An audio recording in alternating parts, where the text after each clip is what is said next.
Welcome to DJNTV and Tuesday Night with Ben Stowe. Now introducing the one and only Ben Stowe.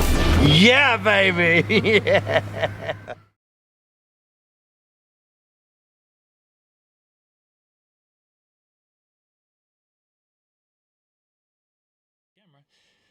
Good evening and welcome to a Tuesday night. And on Tuesday night we do special things like eat tacos. Is that a Tuesday thing? Spaghetti tonight, but yeah. Okay. Ice cream? Are we doing ice cream yet? Not yet, but It's pretty cold. Yeah. Oh, it's never too cold for ice cream. when I saw the first 7-degree temperature here like 2 nights ago, it's like, oh yeah, that's why. Yeah, we live here, don't we? I was just in New York City yesterday, and we were, kind of down by the park, and it was cold and rainy, and the ice cream truck guy was basically trying to close up shop, and we're like, no, wait. Not yet. Yeah, not yet. That's right. You can close after us. We're from Minnesota. Yeah, sir. It's like 60 degrees out here. No one's buying ice cream. What? See these shorts? Exactly. Yeah, that's exactly right. So Ben, tonight, headphones are one of those personal items that DJs really, in most cases, can't live without. And I've had people ask over the, what do you get? What's your favorite? Da, da, da, da, da. And there's more than just ooh, these are pretty, behind what the technology and different things that are involved with the different types of headphones out there. So I just wanted to kind of use tonight's show to give someone who maybe is just starting out and is wondering, what should I get into? What's the advantages and disadvantages? Let's kind of go through a little bit, because in your time you have used at least 2 different pair. I own at least 4 different pair right now. I regularly use a couple different pair, and it depends on what I'm doing. And of course, I think with DJs, the same thing applies. Most DJs are, at least in the vocational setting, they're probably using headphones for mixing and cueing. So there might be some, we'll get into the audible and auditory and audible, or whatever the word I want to use here is. That's, of course, John, I got like an hour of sleep before going to the airport. At like 1 o'clock this morning, I went to the airport anyway. So if the words are a little bit jumbled today, just whatever. But we could talk about like some of the physical design characteristics. Like from a DJ standpoint, maybe I want a headphone that has rotating cups, or something, so I could do like the one ear cue thing or whatever. I want to have some flexibility to move that thing around. So that would be one consideration. And again, that comes down to more workflow. Some of the things I really like, detachable cable can be really handy. There's times I want a different style of cable, but moreover just for storage. And so to get into the other 2 that I've got kind of close by with me, and to sort of maybe jump off the discussion here a little bit, I have this pair, some old Vimotas that I use basically for watching movies on the plane, and that's about it. And the reason is they're small and they're compact and they're good enough for a movie, but I don't particularly care for how inaccurate they are.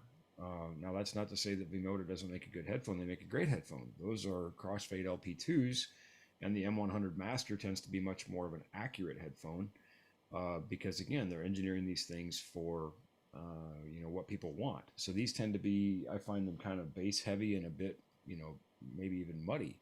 So they're not useful to me from a live sound mixing standpoint, which brings me to my personal headphones, the ones that my work headphones, if Sure. you will. When I open the case, like a bright light, it's like,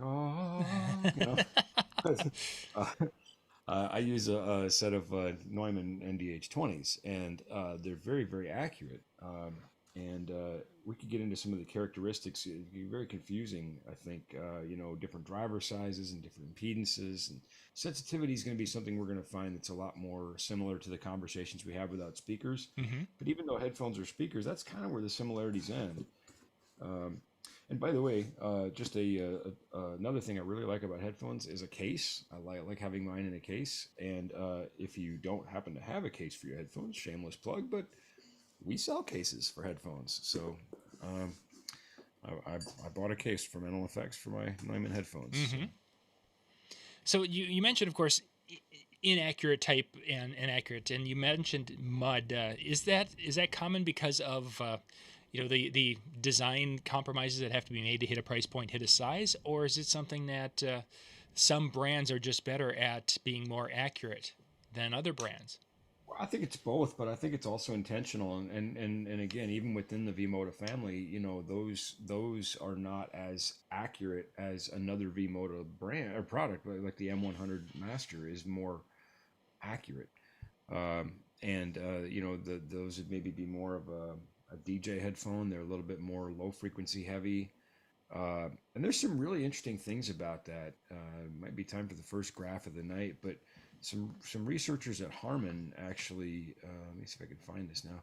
Some researchers at Harman came up with what the curve should be, basically for a headphone to sound flat. And it's going to sound very counterintuitive, but when we think about it, and we'll talk specifically about like an over-the-ear headphone, you know, you've got there's different parts of our ear, and what we would probably just call an ear actually has a name. It's called a pinna, and an over-the-ear headphone goes over the pinna, and it interacts with that. And of course, these are designed, basically they're custom built right on our head. Our pinnas are, or the our outer ear, to capture sounds, and they don't capture all frequencies equitably.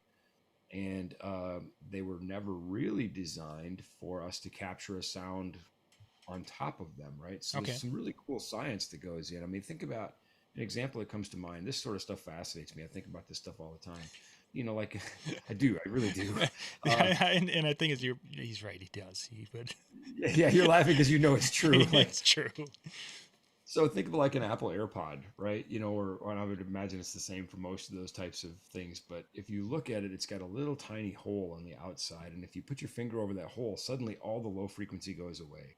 And when we think about these really long low frequency wavelengths, 100 hertz being like 11.3 feet long, you think, how does a tiny little driver that fits inside a headphone that goes inside your ear produce those low frequencies? And there's a lot of alchemy going on here, right? There's, it's just physics actually, but there's a lot of trickery going on. And so anyway, the point is, because everybody's ear canal is not built the same and everybody's pinna is not made the same, that, headphones are going to have a different sound from person to person. With of course that understanding, manufacturers are still trying to create a characteristic sound for this headphone or that headphone. Going back to the anatomy thing for a second before I pull up this graph, which again, I'm about to tell you that the graph is sort of close, but everybody's a little bit different because now we've got all these other things going into play too, not just the shape and size of your ear canal, but your own skull, your jaw structure, things that, are going to interact with the sound, even your chest and body structure is going to interact with, resonant and reflected sounds, and it's going to impact. So you and I might listen to a set of headphones, and each of us might hear them differently. In fact, likely we would have some variance in what we hear with the same set of headphones between the two of us. So let me share this graph real quick, courtesy of our friends at Harman.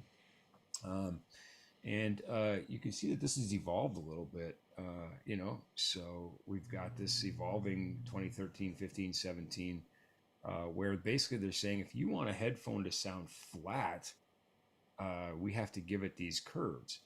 And this is not particularly surprising in some ways, because if we think about where the human hearing sensitivity is, and again, we're thinking about the fact that the sound source is now super close to the ear, and there's all kinds of cool things that have to be done to make this sound right. So, punchline to all of that, if I'm using the Crossfade LP2s to mix a live stream, for example, and I mix to where the live stream sounds good in those headphones on an accurate system, it's going to sound very thin. Because I'm scooping out a lot of stuff that isn't necessarily really going to be there in the actual mix. Whereas I find for me, on the Neumanns, or even M100 or an Audio Technica ATH M50X. That's a really good headphone too. On any of those, your mix is going to sound very, very different. Now, if you're a DJ and you're like, well, I'm not using my headphones to mix. I'm not using my headphones to EQ. I just need to hear the beat and I want it really loud. Maybe that's where that, low frequency is going to be really important. Sure. So again, that's why, Pioneer is doing their thing and, V-Moto's doing their thing. And depending on what they're making that headphone for, you're going to have different acoustic characteristics in those. I guess I hadn't thought about it from that perspective, but yeah, that would definitely make sense. I guess that's why we do the show, huh? Yeah, for sure. That way, I can learn things. I can learn things. Don't we all? So now on that graphic you just showed, it had OE and IE, I believe. I would guess that is, it's funny, I didn't catch that, but I'm sort of on the spot. I'm going to say that that's probably over ear and inner ear. And you mentioned, of course, because of the design of our ear, but now between those two, I mean, I can see when there's one inside, there's one over ear, there's on ear, and then there's the in the ear canal type of thing. Those, do they get tuned? Are they very similar when they're tuning, or are there just some tuning? No, they're different for sure. And a couple things are going on here, depending on if you've got like an over the ear, open back, closed back, studio phone, whatever, there's obviously environmental sound that's being blocked out by the cushion and the body, but also things that are allowed to, come in. Then again, there's that, interaction with your pinna, as well as the ear canal, whereas an in-ear monitor or an in-ear headphone is designed to, kind of go in. And again, anybody who has AirPods or any of those knows the difference. If you just move them around, how different that sounds. There's a lot of engineering going on to where that sound exits the headphone and how it's supposed to be heard. And then if we get into a professional class, like an actual molded in-ear monitor, something that's custom molded, well, that's going to have significant isolation from the outside world. And, some of these have 2, 3, 4, 5 drivers, man, it's crazy. 7 drivers. I don't know how they pack them all in there, right? But anyway, each with a design characteristic. And those tend to be, and again, a broad brush, it's always dangerous to paint with a broad brush, right? But those tend to be much more accurate. Those musicians are looking for an accurate sound, You mentioned drivers. That's where I wanted to kind of head there next. I've seen some with a single driver and some with multi drivers. Is it similar to a two-way speaker where one driver is doing these frequencies, or are they trying to achieve something different by having multiple drivers? Yeah, it is. And of course, by having multiple drivers, whether it's for frequency or whatever you're trying to accomplish, you can share that load a little bit. We can start to decide which driver reproduces what part of the mix, what part of the music, as it were, and so I think a simple way to say this would be more drivers is better, but I think there's probably a point of diminishing returns too, right? Where we'd say, okay, do you need a 7 driver ear monitor? I don't know, maybe you do, but I don't find that I do. I find that I get everything I need out of, one that's got, a couple drivers, 3 or 4, whatever, but obviously one could reason that the more drivers is better. So the custom in-ear versions of a friend of ours, he just mentioned he got a pair of those, and of course he's completely just delighted with those. For someone who has never, what's a custom in-ear monitor? Can you tell about the process of what that is to get one of those designed for yourself? And I just learned about a new process. There are a couple processes. And I remember when I got my first pair 15 years ago or so, whatever it was, a long time ago, they were using a laser scanner and they stuck a laser in my ear to scan my ear canal. And I tried to tell them, I said, I got a really weird ear canal, guys. It's not going to work. Oh no, it'll work, and after about 5 attempts, they gave up and they went to the old school method, which we'd always used in the years past, where they basically shoot some silicone in there and wait for it to, or some goo or whatever it was. Yeah. I guess I don't know what it is. I think it's silicone. It doesn't matter. But anyway, they shoot some goo in there and it hardens up a little bit, and then they pull that out, and then they got a mold of your ear canal. And then, that goes back to the lab, and they, carve that down a little bit and shape it, so it's smooth and not abrasive to your ear canal and whatever.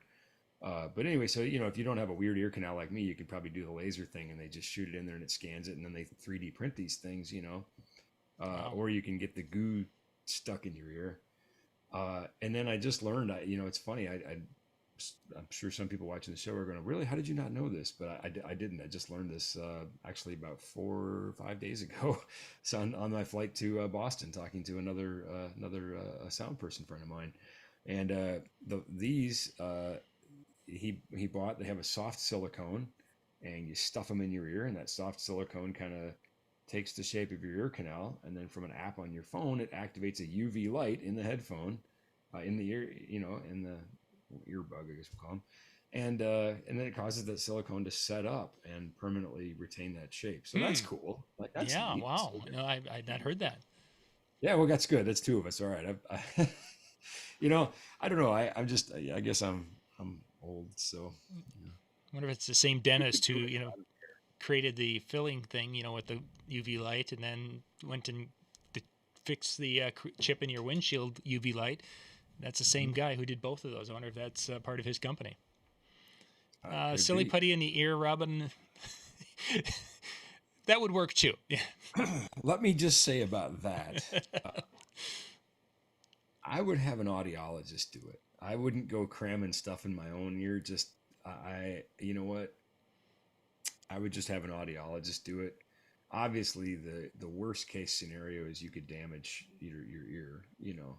You could puncture an eardrum or something if you're goofing off too much. I would just let an audiologist do it. Yeah, because if you get that silly putty in your ear too far, and for some reason you can't get it out, you're going to go see an audiologist. Yeah, or worse. Or worse. So when they do the custom in-ear things like that, is it utilizing just because of the shape that's what it's using for noise canceling from the outside world, or is there some technology in that, again, similar to our Apple AirPod Pros, that is doing some active noise canceling?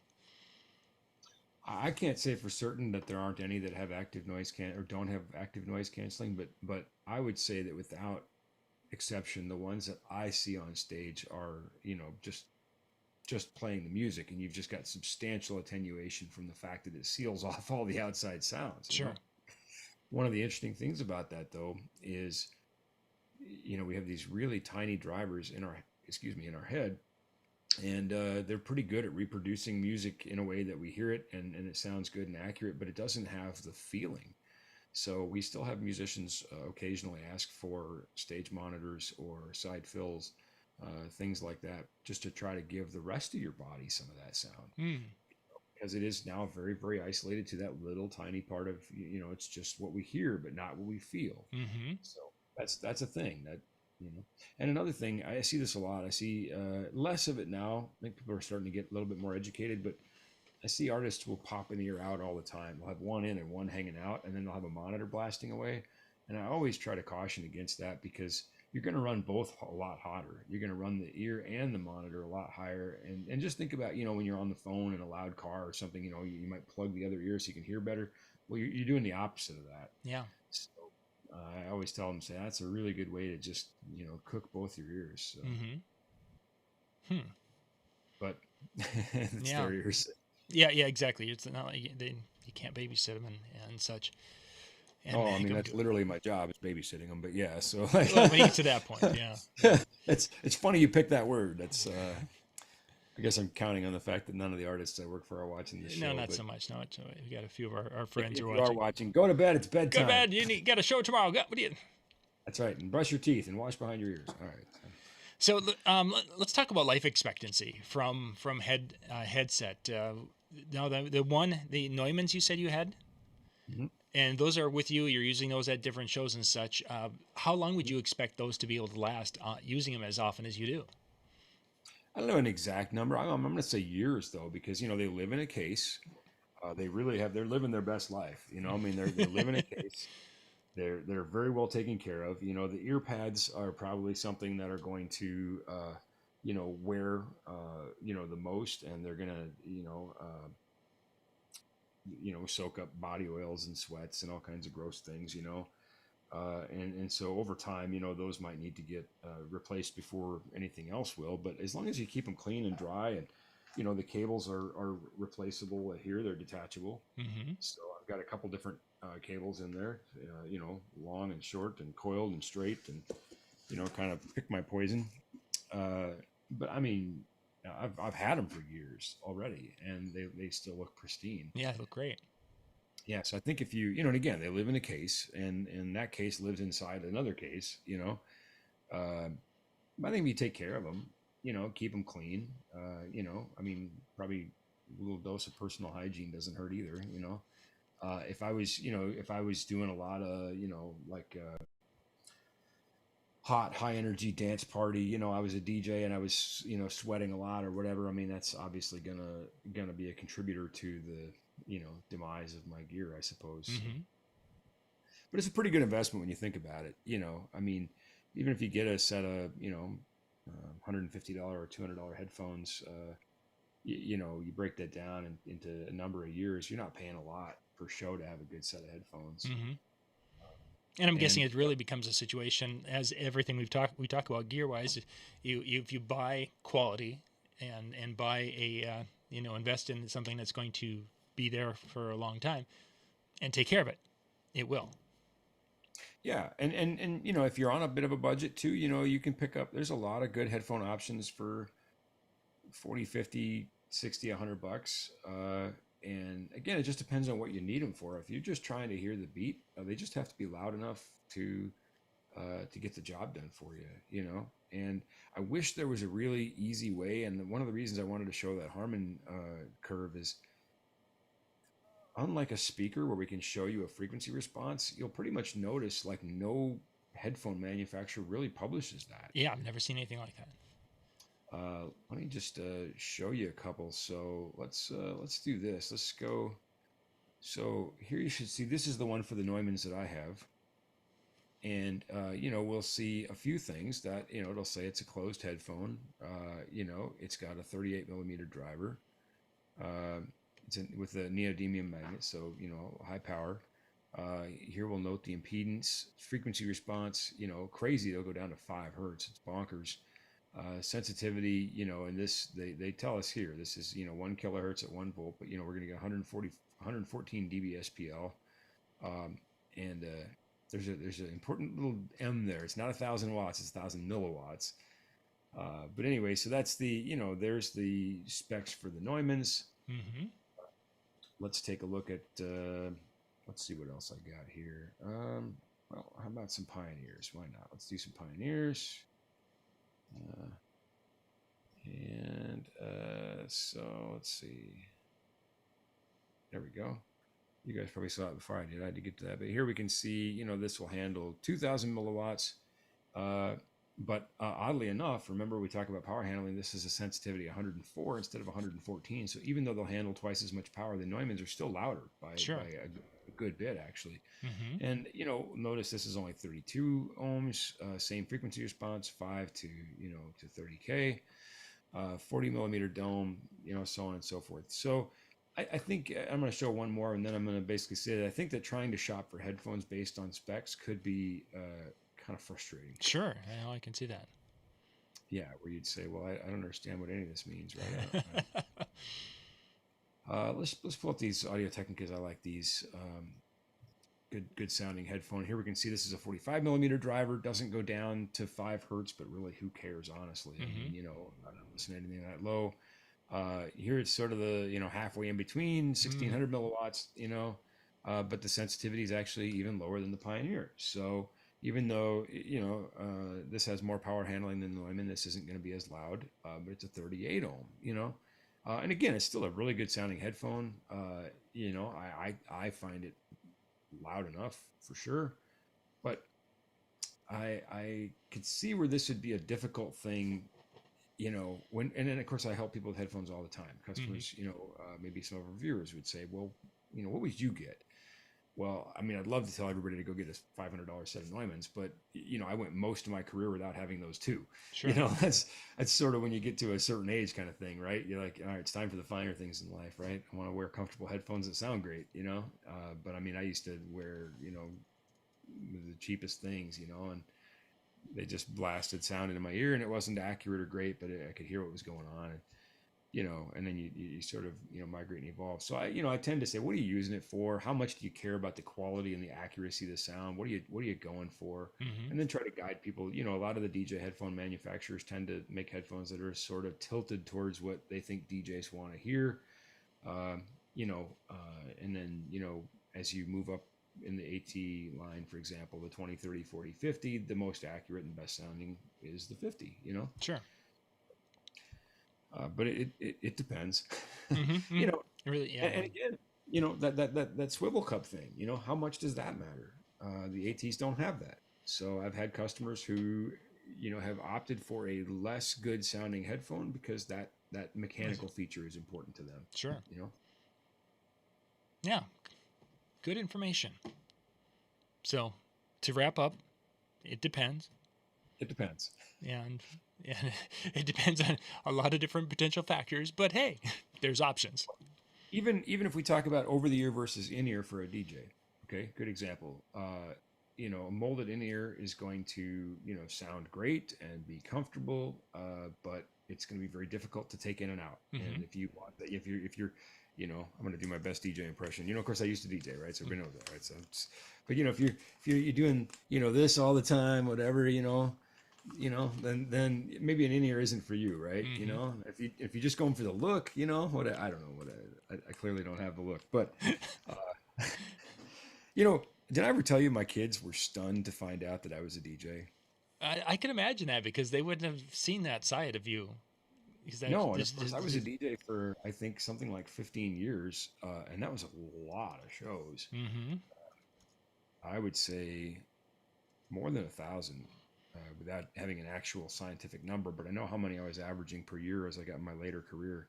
Anyway, it's a lot. It doesn't matter, whatever it is, you know. But my kids were like, "But you're not cool." Like your music. And it was the most honest. They weren't even like kidding. They weren't even like trying to troll me. They were just like, "There's no way you were a DJ." And I'm like, I worked a lot. I was actually really, you know, in you know, booked. And they're like, "No." Yeah. They were like, "Oh my God, if you went to a school dance, I would leave." I'm like, "Yeah, because you're my kid, you moron." You know? Yes, they're always so supportive. Yeah, they are. Right. Yeah. Yeah. Oh, fun. Hey, gang, up next in about 2 or 3 minutes, just go out to DJNTV.com/chill. Robin put the link in the YouTube, and I just put it everywhere else. Again, DJNTV.com/chill. The guys are going to be recording tonight's Tuesday Night Music Show. Brian and Jay and John and Howie, it looks like, are going to be there tonight. So it should be a good night of talking music and having some fun there. And then, I think next week we are off because there's something going on Monday next week. I don't know. I feel like it's a birthday. Yeah, something's happening next week. We'll have to figure that out. And something about the kids are something about, and the kids brought up shopping. I don't know. I'll figure it out on Saturday. There's that too, I guess. Yeah, we'll figure it out Saturday. Ben, thank you much for putting some things together and talking to us tonight about headphones. And thank you guys for being with us tonight. If you have any questions, you can go find the information to get a hold of Ben and his staff at nlfxpro.com. And then they'll be able to kind of walk you through finding whatever headphones and her headset is going to be the best ones for you. We'll catch you guys next time. Good night, everybody.